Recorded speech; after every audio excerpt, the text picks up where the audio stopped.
দেখেন, আমি আপনাকে প্রতিদিন যেই কাজটা করি, আমি আপনাদেরকে প্রতিদিন সিমিলার শব্দগুলো এনে একসাথে দেখাই সিমিলার শব্দগুলো। তো আজকে একটু ভিন্ন, আপনাকে আজকে আমি ক্যালেন্ডার পড়াবো। কেন পড়াবো একটু খেয়াল করেন। সাধারণত আপনি অক্টোবর বললে বলবেন বছরের 10তম মাস, নভেম্বর বললে বলবেন বছরের 11তম মাস, ডিসেম্বর বললে বলবেন বছরের 12তম মাস। কিন্তু সমস্যা হলো আপনি অক্টাল এবং বাইনারি নামে টার্ম পড়েছেন, যেগুলো আইসিটিতে পড়ানো হয়। তার মানে অক্টাল বললে আপনি বলছেন যেখানে 8 ভিত্তিক সংখ্যা বোঝাবে। আপনি ডেসিমেল পড়েছেন, ডেসিমেল বললে আপনি বুঝবেন ডেসিমেল মানে হলো 10 ভিত্তিক সংখ্যা। মজার ব্যাপার হলো ডেসিমেল যদি 10 ভিত্তিক সংখ্যা হয়, অক্টাল যদি 8 ভিত্তিক হয়, নিশ্চয়ই অক থাকলে 8 বুঝাবে, নভেম থাকলে 9 বুঝাবে, তার মানে ডিসেম থাকলে 10 বুঝাবে। প্রশ্ন ঠিক আছে কিনা কথা বলেন। যদি প্রশ্ন ঠিক থাকে, আমার কথা হলো অক্টোবর হলো বছরের 9তম মাস, সরি অক্টোবর হলো বছরের 8তম মাস, নভেম্বর হলো বছরের 9তম মাস, ডিসেম্বর হলো বছরের 10তম মাস। ব্যাপারটা কি? ঘটনা তাই। পৃথিবীতে ক্যালেন্ডার দুইটা, একটা হলো গ্রেগরিয়ান ক্যালেন্ডার আর একটা হলো জুলিয়ান ক্যালেন্ডার। আমাদের এই ভারতবর্ষে যে ক্যালেন্ডারটা ব্যবহার করা হয় এটা হলো জুলিয়ান ক্যালেন্ডার। আপনি ক্যালেন্ডারের ইতিহাসটা একটু দেখলে পাবেন যে এই ডিসেম্বর কিভাবে বছরের 10তম মাস, কিভাবে এটা 9তম মাস, কিভাবে এটা 8তম মাস। মূলত আমি আজকের এই ক্লাসে ক্যালেন্ডারের ইতিহাস নিয়ে আলোচনা করছি না, এজন্য আমি এর বিস্তারিত আর আগাইলাম না। এখন আমি আসি অক্টাল থেকে অক্টোবর। আমি মূলত আজকের যে ক্লাসটা নিব এই ডেক ধরে, এই ডেক থাকলে মূলত 10 অর্থ দেয়। ডেক থাকলে কি অর্থ দেয়? 10 অর্থ দেয়। এইটা ধরে আজকের ক্লাসটা। আচ্ছা, খেয়াল করেন, মূলত আমরা বলছি ডেক নিয়ে কথা বলব। ডেক কিংবা ডিসেম্বর একই তো। আপনি ডেক পাইলে বলছেন এটা বছরের 10তম মাস। এটার ব্যাখ্যা আরো আছে, এটা নিয়ে কথা বলবো।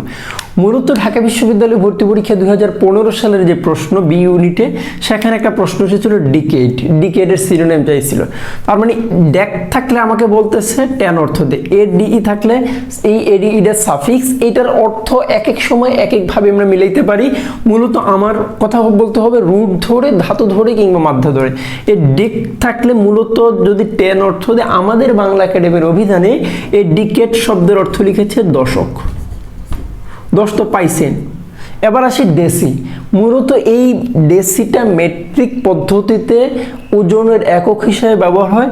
তখন আমরা এই ডেসি থেকে ডেসিমিটার লিখি। এই ডেসিমিটারকে আবার ইংরেজিতে সংক্ষেপে ডিএম দ্বারা প্রকাশ করা হয়। তার মানে 1/10 অর্থ দেয়। তার মানে এই ডেসিটা ধরে আগাচ্ছি। মিটার মানে মিটার, মাপার জন্য আমরা যেটা ব্যবহার করি। ডেসিমেলটা মূলত আমরা পড়ি, আমরা বাইনারি সংখ্যা পদ্ধতিতে পড়ি, binary, octal, decimal, hexadecimal. Decimal বললে আপনি বলছেন 10 অর্থ দেয়। ডেসিমেল মানে 10 অর্থ দেয়, অর্থাৎ ডেসিমেল মানে 10 ভিত্তিক যে সংখ্যা পদ্ধতি, কিংবা আমরা সচরাচর যে সংখ্যা পদ্ধতিটাকে ব্যবহার করি কিংবা পড়ি 0, 1, 2, 3, 4, 5, 6, 7, 8, 9, এই যে 10 ভিত্তিক যে সংখ্যা পদ্ধতি, এটাকে ডেসিমেল বলে। আচ্ছা, এবার আসি ইংরেজিতে একটা শব্দ আছে হেক্সাডেসিমেল। ঠিক তেমনি এই হেক্সা শব্দটা নিয়ে আবার আলোচনা করার দাবি রাখে। এটা মূলত 6 থেকে এসেছে। তার মানে এইচ এর উচ্চারণ নিয়ে মূলত কথা বলার জায়গা আছে। এই হেক্সা মানে 6, তার মানে 10 যোগ 6, অর্থাৎ 16 ভিত্তিক যে সংখ্যা পদ্ধতি, এটাকে হেক্সাডেসিমেল বলে। এটা নিয়ে আবার আলোচনার দাবি রাখে, কিংবা এটা বিস্তারিত আলোচনার দাবি রাখে। অর্থাৎ শব্দ পড়তে গিয়ে এমন শব্দ পাচ্ছি যে শব্দগুলি এক একটা শব্দ নিয়ে এক একটা বই লিখতে পারবেন, কিংবা আপনার গবেষণার দ্বার উন্মোচন করতে পারবেন, কিংবা এটা একটা টপিক। এমন অবস্থায় মূলত আমরা পৃথিবীটাকে একবার চেনার চেষ্টা করছি, যে পৃথিবীটাতে এই নলেজের ডেপথের মধ্যে আমার অভিধানে কি কি আছে। হেক্সাডেসিমেলটাকে আমরা বুঝলাম। এবার আসি ডেকালগ। লগ থাকলে থিওরি অর্থ দেয়, কথা অর্থ দেয়, ওয়ার্ড অর্থ দেয়। তার মানে লগ থাকলে আমরা ধরেই নিলাম কথা বুঝাবে। কি বুঝাবে? কথা। এখন কথা হলো এক কথার 10 কথার এক কথা। আমরা একটা বাংলা ভাষায় একটা কথা বলি, 10 কথার এক কথা। তোমাকে রেডিক্যালস ইংলিশের ভিডিওগুলো দেখা লাগবে, তাহলে তুমি ওয়ার্ড মিনিংটা ভালো শিখতে পারবা। তার মানে এই ডেক পাইলে মূলত আমরা বলছি 10 অর্থ দেয়, 10 কথার এক কথা। এই ডেকালগ শব্দটি আসলে কোথায় ব্যবহার হচ্ছে, এটা একটা প্রশ্ন।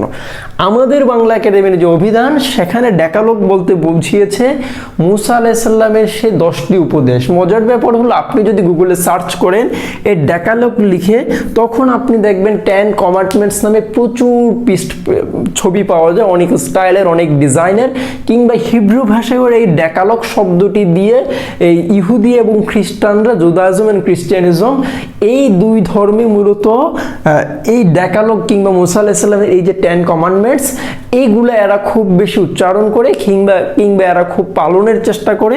মূলত আমরা এই ডেকালগ নিয়ে একটা ভিডিও বানাতে পারি কিংবা এইগুলো নিয়ে আমরা জানতে পারি। আমরা ওই দিকে যাচ্ছি না, আমরা মূলত এই ডেকালগ শব্দটিকে বুঝলাম, কিংবা একবার আমাদের জ্ঞানের যে তৃষ্ণা কিংবা পিপাসা এটা আমাদের জাগ্রত হোক। এই জন্য আমার মনে হচ্ছে ডেকালগটা বুঝলাম। ডেক থাকলে 10 অর্থ দেয়, লগ থাকলে কথা অর্থ দেয়। ডেকালগ মানে 10 কথা। এই 10 কথা পৃথিবীর ইতিহাসে মূলত মুসা আলাইহিস সালামের সময়ের যে কিংবা তার যে 10 কমান্ডমেন্টস, এইটাকে মূলত ডেকালগ বলা হয়। Like, comment, and subscribe.